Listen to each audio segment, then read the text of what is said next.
Bienheureux Jean-Joseph Lataste. Un regard bienveillant. Quand nous ouvrons nos portes à un inconnu, nous le dévisageons. Et en quelques secondes, son visage, sa tenue vestimentaire, son allure, nous rassure ou nous inquiète. Nous avons besoin d'entendre aussitôt de lui quelques paroles sur le motif de sa visite.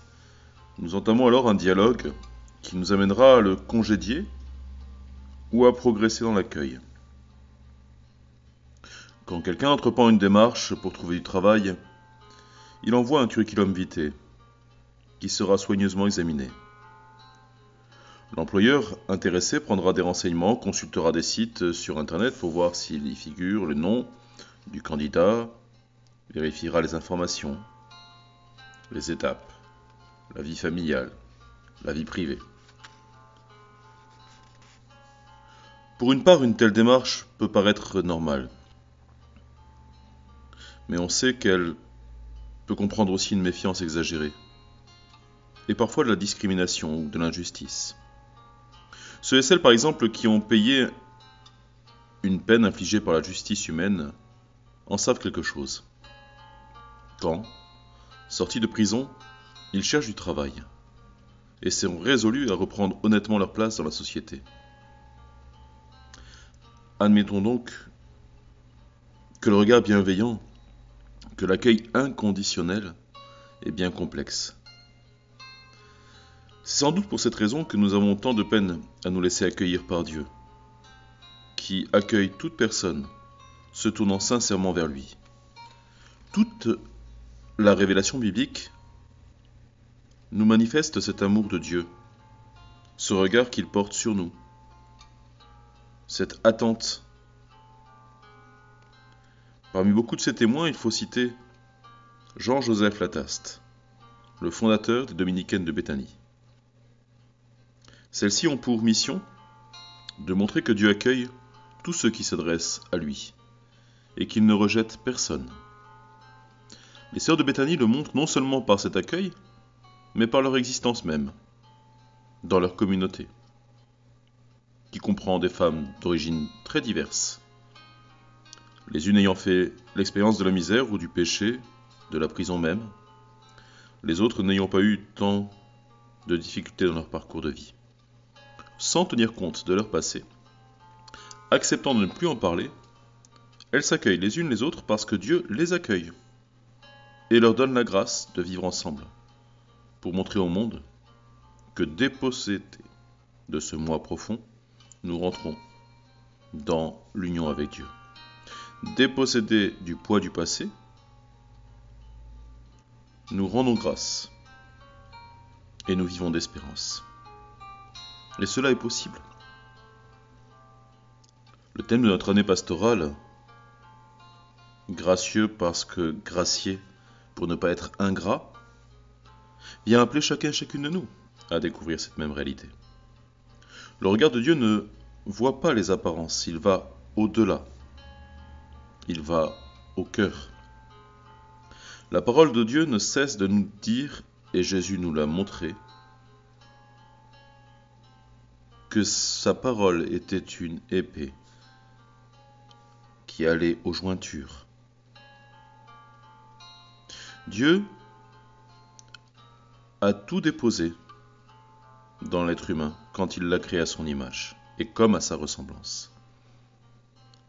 Dès qu'une créature lui fait ou lui refait confiance, elle vit alors dans cette perfection. Elle se laisse faire par Dieu et elle découvre alors cette progression sous le regard bienveillant de Dieu. Et elle peut alors laisser son regard être transformé par le regard de Dieu parce que son cœur a été transformé.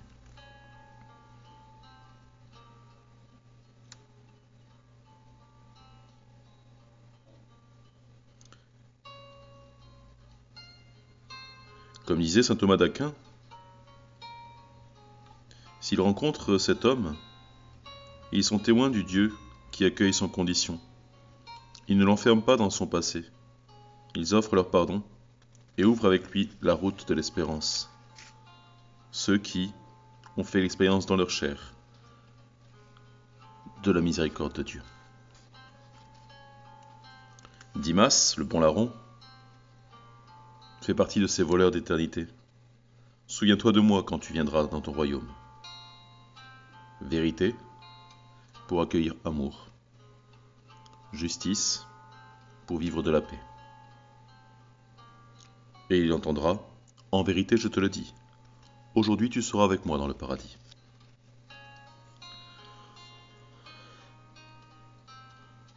Béni soit Dieu le Père de notre Seigneur Jésus-Christ. Dans sa grande miséricorde, il nous a engendrés de nouveau par la résurrection de Jésus-Christ, d'entre les morts, pour une vivante espérance.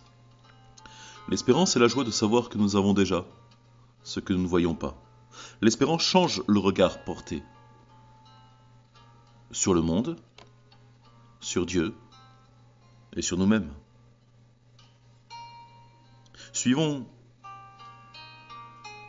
Jean-Joseph à Cadillac, ce 17 septembre 1864, où il revient dans son village natal. Il est appelé à prêcher une retraite dans la prison des femmes. Il la connaît, cette prison. Elle est juste en face de son église paroissiale. Et on appelle ces femmes les voleuses. Il y en a là 397 exactement. La capacité de 400 est présente, mais 3 sont décédés. Beaucoup sont condamnés aux travaux forcés. Les 3/4 d'entre elles sont illettrées.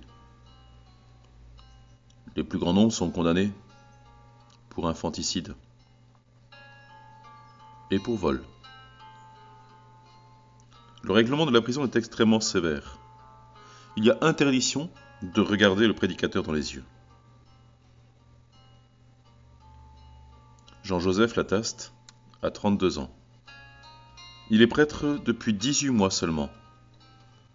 Avant d'entrer chez les dominicains, il a été fonctionnaire dans l'administration des contributions directes, c'est-à-dire contrôleur des impôts. Vous savez, le même que M. Lévy, le même que M. Mathieu qui s'est laissé regarder à son bureau de collecteur d'impôts et qui a su changer. Il était collecteur d'impôts par obéissance à son père, mais il avait déjà rencontré le regard du Seigneur. Dans l'adoration eucharistique, grâce au père Hermann et à un ami qui lui avait fait découvrir cela dans sa paroisse de la cathédrale de Bordeaux, et grâce aux conférences Saint-Vincent de Paul, qui lui donneront de découvrir la possibilité de vivre en frères et de porter un regard bienveillant les uns sur les autres. Dans ces conférences Saint-Vincent de Paul, il aura rencontré une jeune fille à laquelle il était attaché. Pendant un temps, il avait pu envisager de fonder une famille. Mais son père s'était opposé à ce projet. Il était trop jeune. Très jeune, Jean-Joseph avait fréquenté le petit séminaire, avait le désir d'être prêtre, mais il pensait que cela n'était pas pour lui. Il n'était pas assez parfait, il n'était pas assez saint. Et c'est parce que sa sœur et sa fiancée meurent la même année qu'il est réveillé dans ce désir de vocation.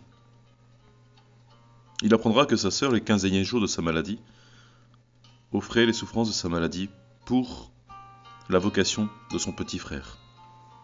Cette sœur qui était sa sœur préférée parmi les 7 enfants, cette sœur qui était sa marraine, avait livré sa souffrance et sa vie pour la vocation de son petit frère. Alors réveillé, Alcide Vital, de son nom de laïc, entreprend d'entrer en religion. Il écrit à tous les grands ordres, demandant les constitutions. Il rentre chez les dominicains, marqué par le père Lacordaire qu'il avait rencontré à Pau, lors d'une retraite qu'il fréquentait.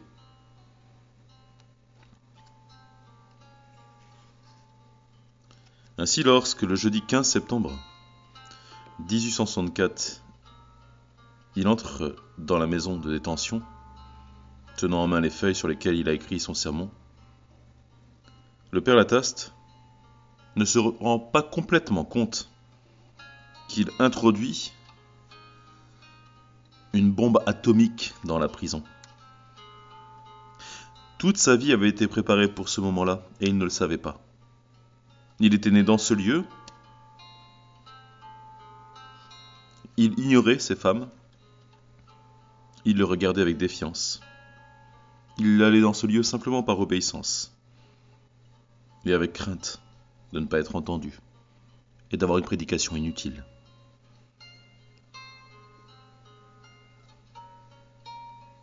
La parole de Dieu va éclater dans son cœur et dans le cœur des détenus. Il sera converti par ce qu'il prêche et se laissera entraîner là où le Seigneur veut le conduire par sa parole. Les détenues, elles aussi, sont touchées. Elles relèvent les yeux. Elles regardent le prédicateur.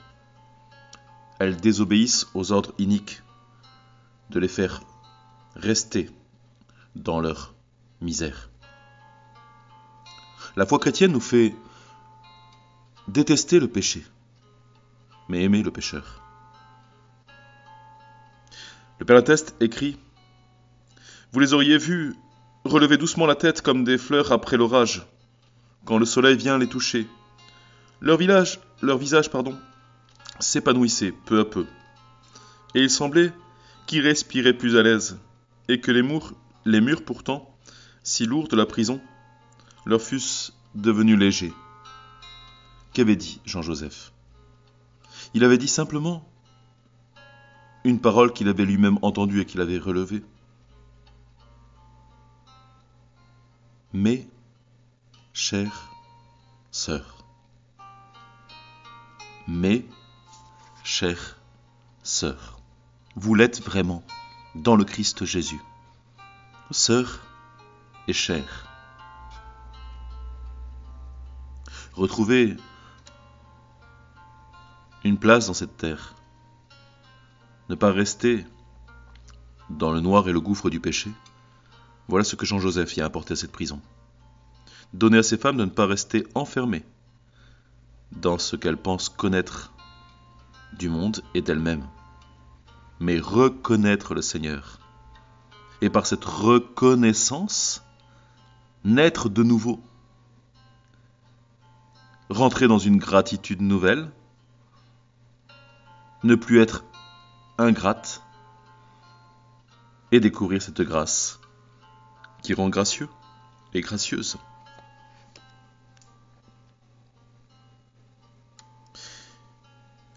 Il suffit qu'elles mettent leur confiance en Dieu. Suivez l'exemple de Marie-Madeleine et consacrez à Dieu désormais tout ce que vous avez de vie, tout ce que vous avez de bon en vous, tout ce que vous avez jusqu'ici consacré au service de vos passions et de vos péchés. Qu'adviendra-t-il si vous faites ainsi ? Voilà ce qui adviendra. Vous que les hommes dédaignent et méprisent, vous serez les bien-aimés de Dieu, les enfants de prédilection, les âmes chéries du Sauveur. Les hommes ne voudraient pas de votre amitié. Dieu, lui, accepte et vous donne la sienne en échange. Durant la retraite, le Père Lataste prêche, confesse, reçoit pour des entretiens particuliers. Les détenus comprennent qu'en leur donnant son pardon, Dieu ne tient plus compte de leur passé. Leur prédicateur l'a clairement dit. Dieu ne nous demande pas ce que nous fûmes. Il est touché de ce que nous sommes et par lui, nous pouvons être plus. Elles sont converties par la parole de Dieu. Dans cette première lettre de Saint Jean, si notre cœur nous condamne, Dieu est plus grand que notre cœur, et il connaît toutes choses. Beaucoup veulent se donner totalement au Christ, qui les sauve. Pourquoi ne peuvent-elles pas être religieuses ? C'est impossible. À cette époque, on n'accueille pas d'anciennes détenues dans les congrégations religieuses. Il y avait bien des refuges tenus par des religieuses. Mais l'ancienne détenue, la plus repentie, la plus convertie, ne pouvait devenir religieuse. Priant un soir devant le Saint-Sacrement avec les détenus, le Père Lataste eut l'idée de fonder une nouvelle famille, dans laquelle seraient accueillis aussi bien des femmes au lourd passé que d'autres n'ayant pas connu gravement le mal et le péché. Pourquoi chez les dominicains? Parce qu'il était lui-même dominicain, et parce que la devise des dominicains est vérité. La vérité pour laquelle le Seigneur a donné sa vie. La vérité qui demande la lumière du Seigneur. La vérité qui demande amour de Dieu et qui, si elle fait vérité, accueille cet amour.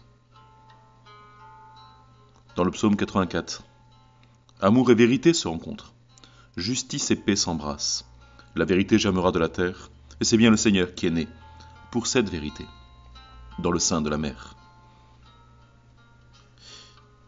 Il y a une telle fusion dans la miséricorde divine, dans cette découverte, que cette communauté d'anciennes détenues bénéficierait d'une totale réhabilitation, dont Dieu seul est capable, qui découle de son pardon. Le Père Lataste laisse cette idée s'asseoir en son âme, comme il dit. Il revient l'année suivante dans la prison de Cadillac pour prêcher une autre retraite. Dans la nuit du 16 au 17 septembre 1865, jusqu'à 16 heures de ce même dimanche, 150 détenus à la fois pris devant le Saint-Sacrement exposé.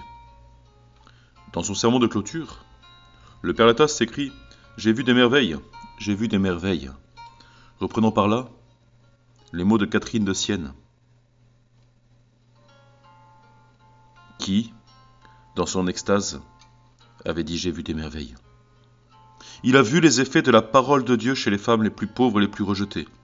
Plus que jamais, il tient à ce projet qu'il pense venir de Dieu.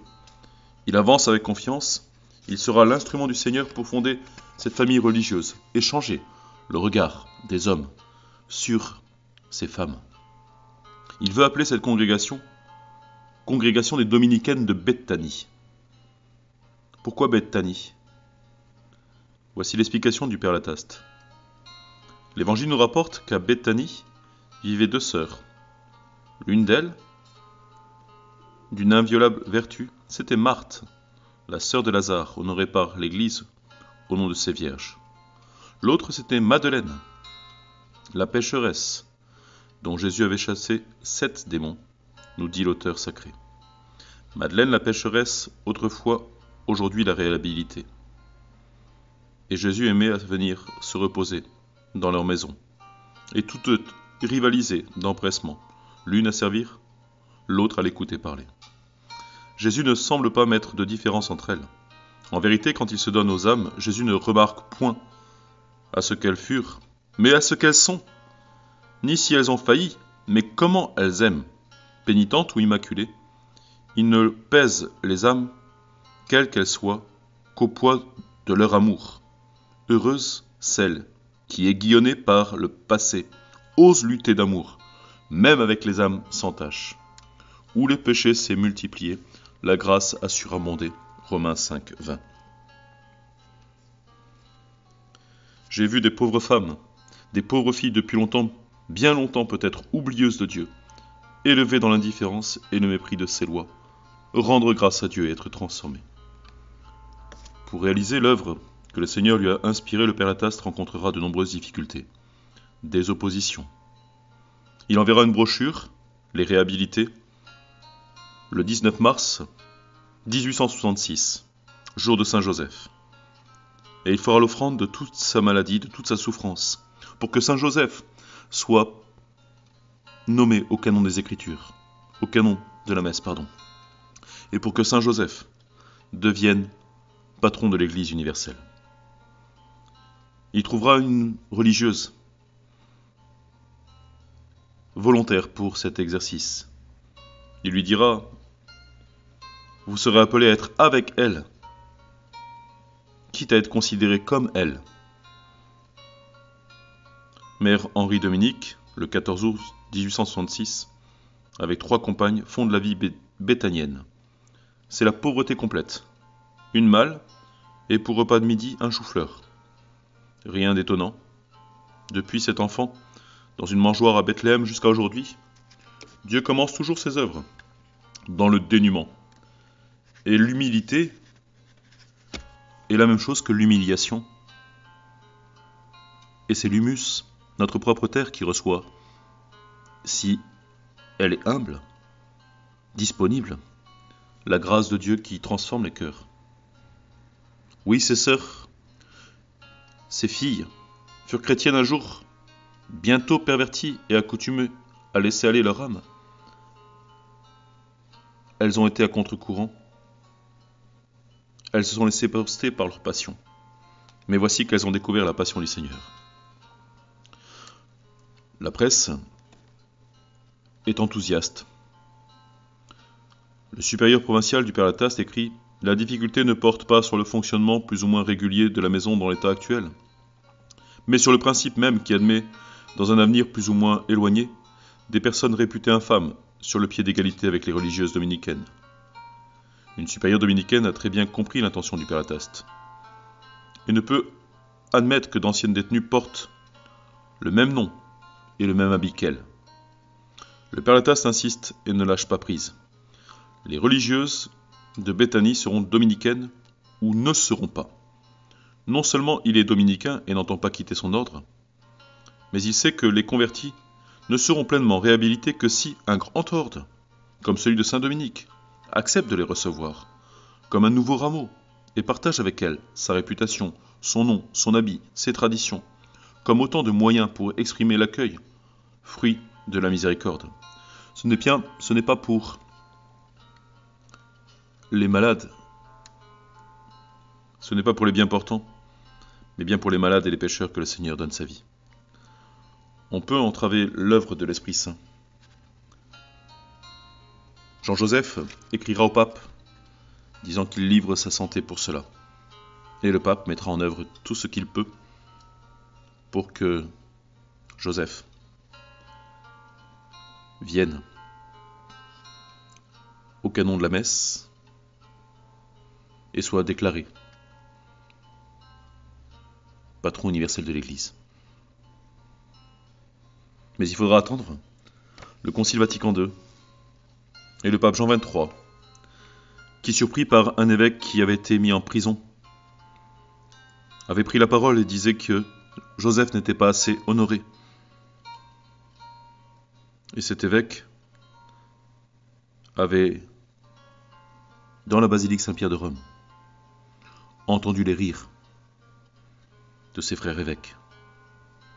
Jean XXIII, qui suivait à la télévision les débats du concile, 2 jours plus tard, introduisait Joseph dans le canon des Écritures. J'y tiens, excusez-moi, dans le canon de la messe. Mais il faudra attendre le pape François pour que cette décision soit appliquée. Revenons à notre communauté. Grande joie pour le Père Lataste, alors qu'il est bien malade. À Noël, voici qu'il accueille, pour la première fois, celle à qui il a prêché à Cadillac, Sœur Noël.